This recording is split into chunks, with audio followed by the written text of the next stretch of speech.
Welcome to YouTube channel GK GS with Manish sir. साथियों, आज मैं आपको बताऊंगा बिहार की सामान्य जानकारी पार्ट 2। साथियों, इससे पहले मैंने बताया था आपको कि बिहार का नाम बिहार पड़ा कैसे। आखिर क्या हुआ था कि बिहार का नाम बिहार पड़ा। और साथियों, मैंने यही बताया था आपको कि वैसे कौन से शासक थे जिन्होंने बिहार शरीफ से बिहार की राजधानी पटना स्थानांतरित की थी, और इस बात की जानकारी हमें किस पुस्तक से मिलती है। और अगर साथियों ये वीडियो आप लोगों ने नहीं देखा है तो वीडियो के डिस्क्रिप्शन बॉक्स में इसका लिंक होगा, आप जाके चेक करें ना साथियों। तो आइए शुरू करते हैं। आज का हमारा टॉपिक बिहार का गठन जो हुआ वो कैसे हुआ, बिहार के गठन में बिहार का क्या इतिहास है वो देखते हैं।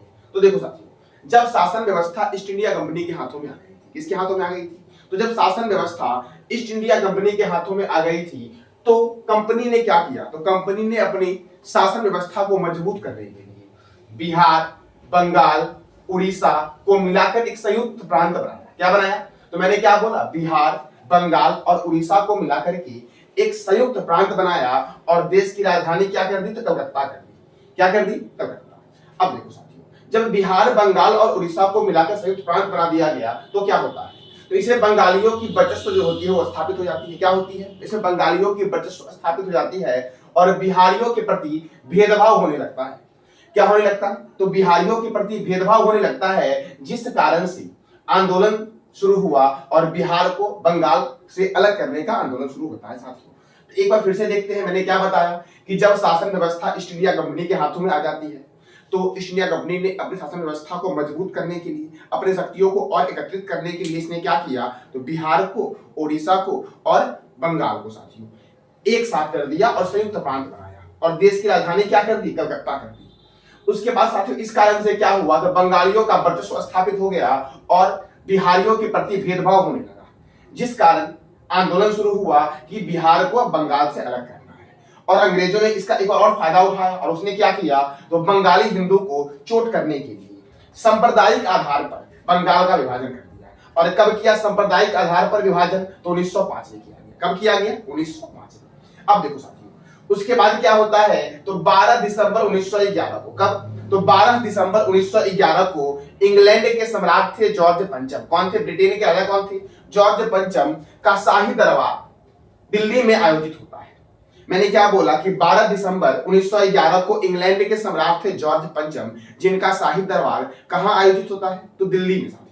और उसमें ऐलान क्या किया जाता है कि ओडिशा सहित बिहार प्रांत बनाने की घोषणा की जाती है कि अब हम बंगाल को अलग कर देंगे और उड़ीसा और बिहार को एक साथ रखेंगे। साथियों, ऐसा बोला जाता है किसके द्वारा? तो ब्रिटेन के सम्राट जॉर्ज पंचम के द्वारा। कब? तो 12 दिसंबर 1911 को। साथियों, इसके बाद साथियों देखो, बिहार की स्थापना जो होती है वो कब होती है? तो बिहार की स्थापना विधिवत होती है 22 मार्च 1912 को उड़ीसा के साथ।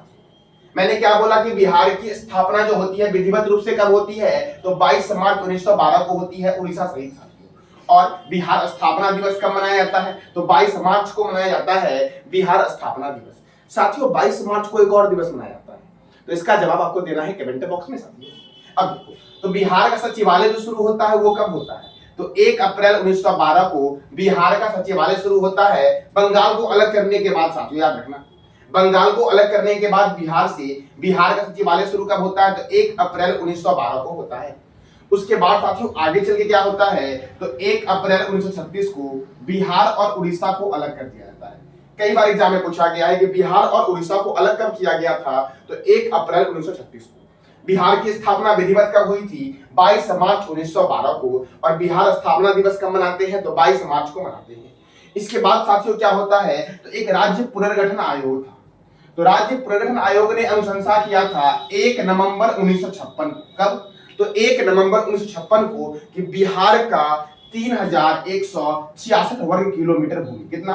तो 3166 वर्ग किलोमीटर भूमि बंगाल को देने के लिए साथियों। और बिहार ने क्या किया? तो 3166 वर्ग किलोमीटर भूमि जो है वो बंगाल को दे दिया।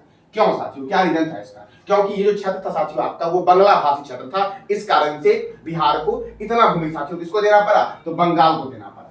अब ये जो भूमि दिया गया ये कौन कौन सा भूमि था?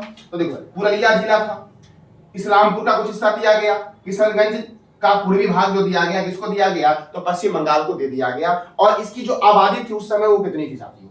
उस समय आबादी थी 14,46,385 साथियों। कितना था? तो 14,46,385 करोड़ साथियों ये आबादी थी साथियों। कितना? तो 14,86,385 साथियों ये आबादी थी उस समय में। किसकी? तो जो हिस्सा दिया गया वो हिस्सा। अब देखो अगला पॉइंट क्या बनता है हमारा, तो 15 नवंबर 2000 अंततः लास्ट बार जो बिहार का विभाजन होता है वो होता है 15 नवंबर 2000 को। कब होता है? तो 15 नवंबर 2000 को होता है। और दक्षिण बिहार का साथियों हिस्सा, कौन से बिहार का?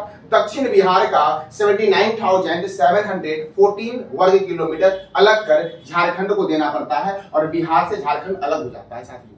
कब अलग होता है? तो 15 नवंबर 2000 को बिहार से झारखंड अलग हो जाता है। जब साथियों बिहार से झारखंड अलग होता है तो बिहार का क्षेत्रफल क्या होता है ये बताना है आपको कमेंट बॉक्स में साथियों।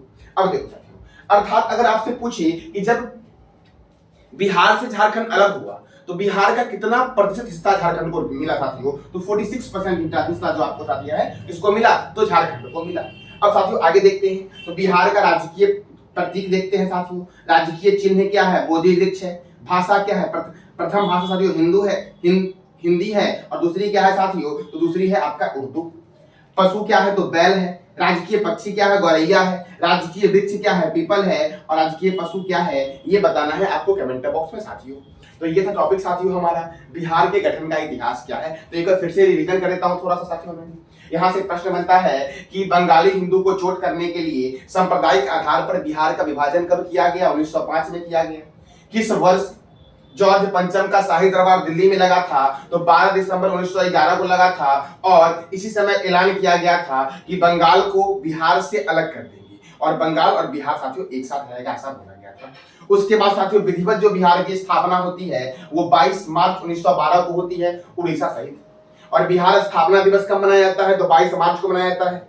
बिहार का सचिवालय कब शुरू होता है? तो 1 अप्रैल 1912 को होता है साथियों। 1 अप्रैल 1936 को बिहार को उड़ीसा से अलग कर दिया जाता है। राज्य पुनर्गठन आयोग की अनुशंसा पर 1 नवंबर 1956 को बिहार का 3166 किलो वर्ग किलोमीटर भूमि साथियों बंगाल को देना पड़ता है, क्योंकि वो क्षेत्र जो था साथियों आपका वो बंगला भाषी क्षेत्र था इस कारण से। और साथियों मैंने लास्ट पॉइंट साथियों क्या बताया आपको कि 15 नवंबर 2000 को दक्षिण बिहार के 79,714 वर्ग किलोमीटर अलग कर झारखंड को देना पड़ता है। और झारखंड की स्थापना होती है कब? बिहार से अलग होकर के, तो 15 नवंबर 2000 को। और झारखंड भारत का साथियों 28वां राज्य बनता है। और साथियों कितना परसेंट हिस्सा साथियों झारखंड के पास चला गया? तो 46% हिस्सा। और कुछ मैंने राजकीय प्रतीक बताया आपको। राजकीय चिन्ह क्या है? बोधि वृक्ष। भाषा क्या है? हिंदी। और द्वितीय क्या है? उर्दू। पशु क्या है? बैल। पक्षी क्या है? तो गौरैया। वृक्ष क्या है? पीपल। और पुष्प साथियों क्या है ये आपको बताना है कमेंट बॉक्स में। तो ये साथियों था आज का टॉपिक हमारा। मैं कल साथियों आपको बताऊंगा कि बिहार की भौगोलिक दशा क्या है और वहां से जो भी प्रश्न बनेंगे वो सारे मैं आपको कवर करवाऊंगा साथियों। धन्यवाद।